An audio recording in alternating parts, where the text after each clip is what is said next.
लो भाभी, अब मैं थक गया हूँ, सुबह से किसी ना किसी काम में लगा रखा है। कमाल है, इतने हट्टे खट्टे और थक जाते हो। क्या लाए हो सब्जी? भिंडी, खीरे। कैसे दिए सब्जी? 40 रुपए किलो। 40 रुपए किलो? लेकिन पड़ोसन मनचंदा तो बता रही थी कि 20 रुपए किलो मिल रहा है। तो भाभी, आपको हर बार ऐसा लगता है कि मैं पैसे बचा रहा हूँ? क्या मैं झूठ बोल रहा हूँ? अरे ऐसी बात नहीं है, मैं तो ऐसे पूछ रही थी। अच्छा ठीक है। ठीक है।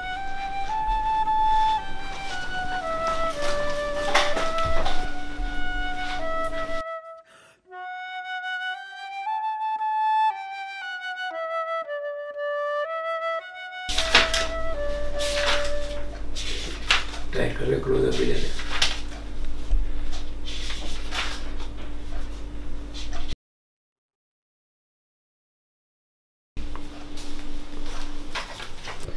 शैले, ये पढ़ाई का कौन सा टाइम है? अरे भाभी, कल से पढ़ नहीं पाया हूँ, अब पढ़ाई ना करूँ तो और क्या करूँ? कल से पढ़ नहीं पाया हूँ का क्या मतलब है? और वैसे भी तुम्हें पढ़ लिख कर करना क्या है? तुम्हारे भैया का रियल एस्टेट का बिजनेस है, उसमें हाथ बटाओ। वैसे पढ़ लिख कर तुम्हें इंजीनियर नहीं बनना के? अरे भाभी, जब भी पढ़ने लगता हूँ आप कोई ना कोई काम दे देते हो, कभी झाड़ू, कभी पोछा, सिर में दर्द है चाय लेके आओ, सब्जी लेके आओ। अब पढ़ाई कब करूँ? ओ हेलो, अपनी औकात में रह के बात करो। आने दो तुम्हारे भैया को। और हाँ, अगर इस घर में रहना है ना तो मेरी मर्जी से रहना पड़ेगा। जैसा मैं चाहूंगी वही काम तुम्हें करना पड़ेगा। वैसे भी तुम्हारे माँ बाप जिंदा नहीं है, तुम्हारे भैया ने तुम्हें पाल पोस के बड़ा किया है और उनकी ही बीवी के साथ बदतमीजी कर रहे हो। आने दो तुम्हारे भैया को, बताती हूँ। अरे भाभी सॉरी, अब मैं देखता हूँ, रियल एस्टेट उनके ऑफिस जाता हूँ और काम देखता हूँ। हाँ ठीक है।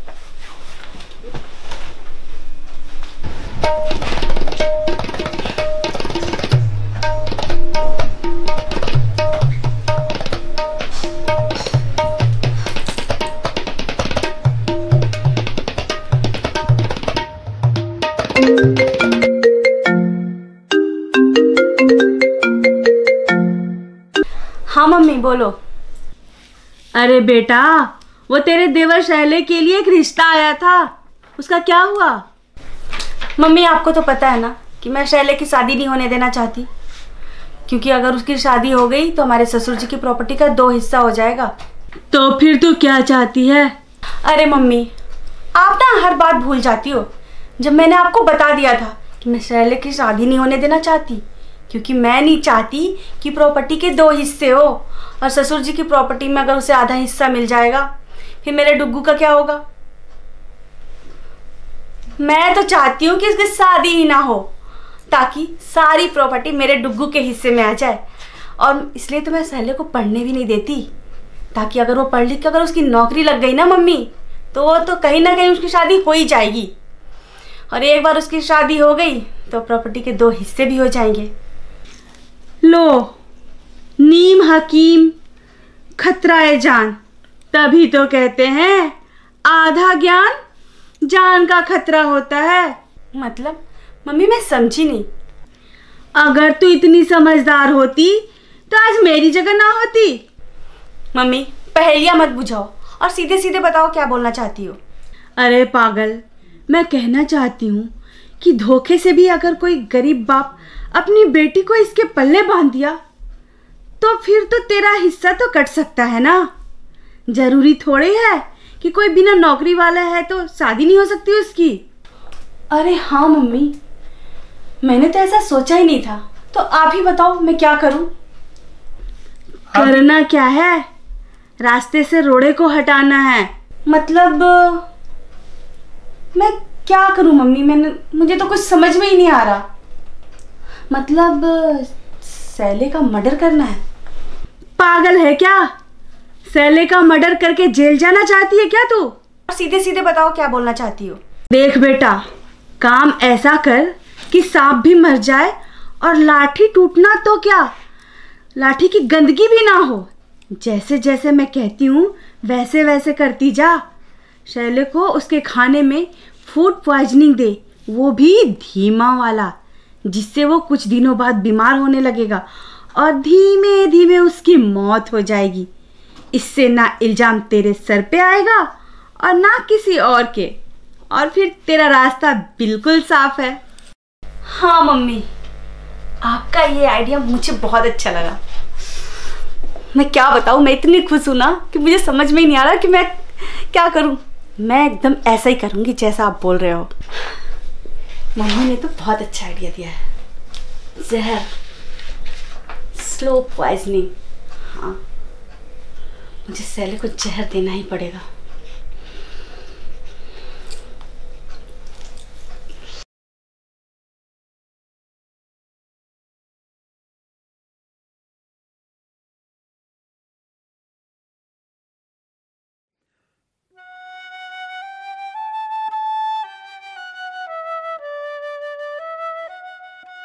जहर, स्लो पॉइजनिंग।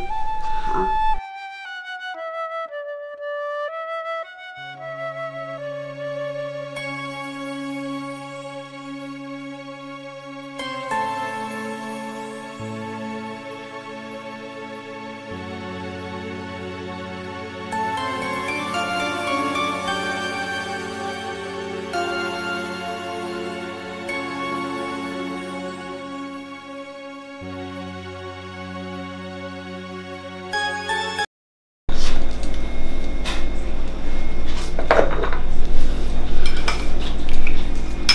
ये रहा स्लो पॉइजन।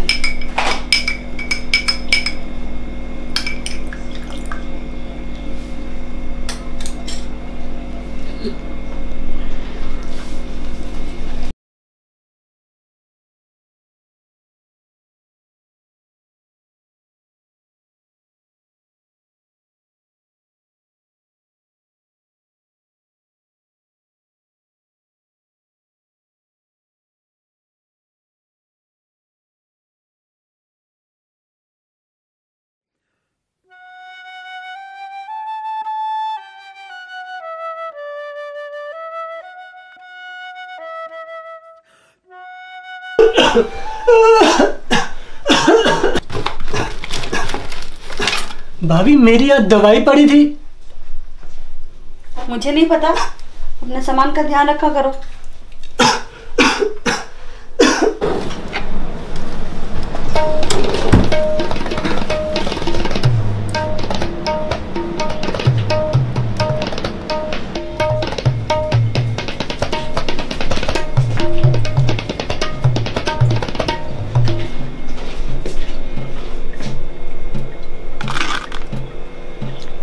आप जैसा बोलती है मैं वैसा ही करूँगी। मैं उसे धीमा जहर दूंगी, स्लो पॉइजन। हाँ, मैं सही कह रही हो माँ। आपने जैसा कहा बिल्कुल वैसा ही होगा। हाँ, ठीक है माँ।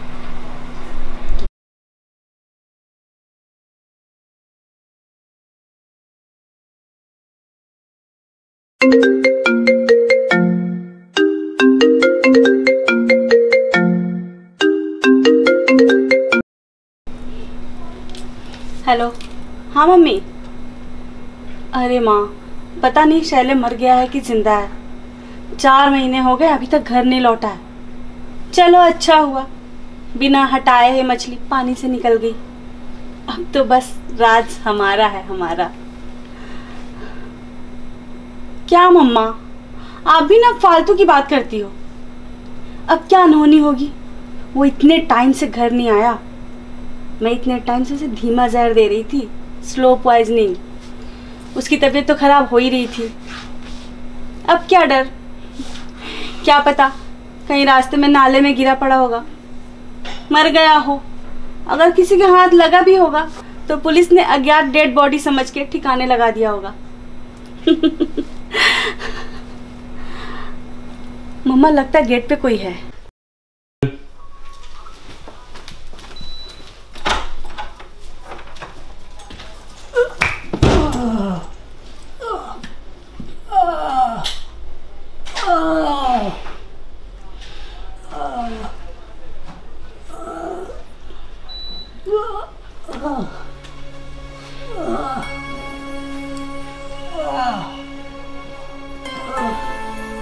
ये 4-5 महीने बाद भी जिंदा है।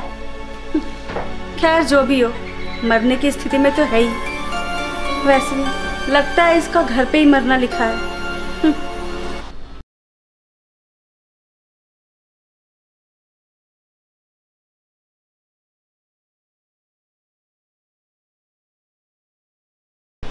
ये लो।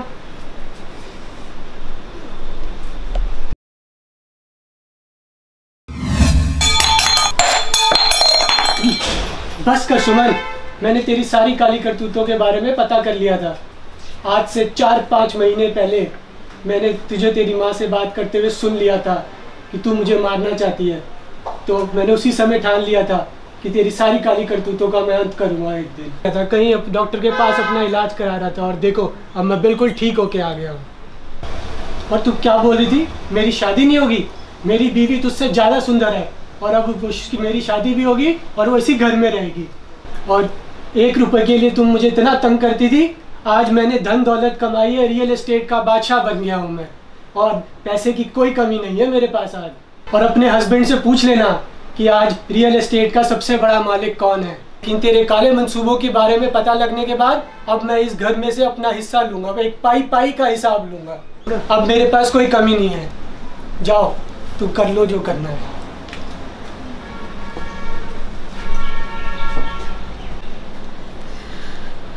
मैंने बहुत बड़ी गलती की, मैंने बहुत बड़ी गलती की। मुझे अपने देवर के साथ ऐसा नहीं करना चाहिए था। मैं अपनी माँ की बातों में आकर पता नहीं उसके साथ कितना बुरा किया मैंने। लेकिन किसी ने सच ही कहा है, किसी का बुरा करने से अपना ही बुरा होता है। आज देखो वो कितना खुश है, और मैं उसकी नज़रों में इतनी गिर गई हूँ कि मैं खुद की नज़रों में गिर गई हूँ। सैले, मुझे माफ़ कर दो, मुझसे बहुत बड़ी गलती हो गई। मुझे आपके साथ ऐसा नहीं करना चाहिए था पहले। प्लीज़ मुझे माफ़ कर दो। चलो कोई बात नहीं, पर आगे से किसी के साथ भी ऐसा करने से पहले 100 बार सोचना पड़ेगा तुम्हें।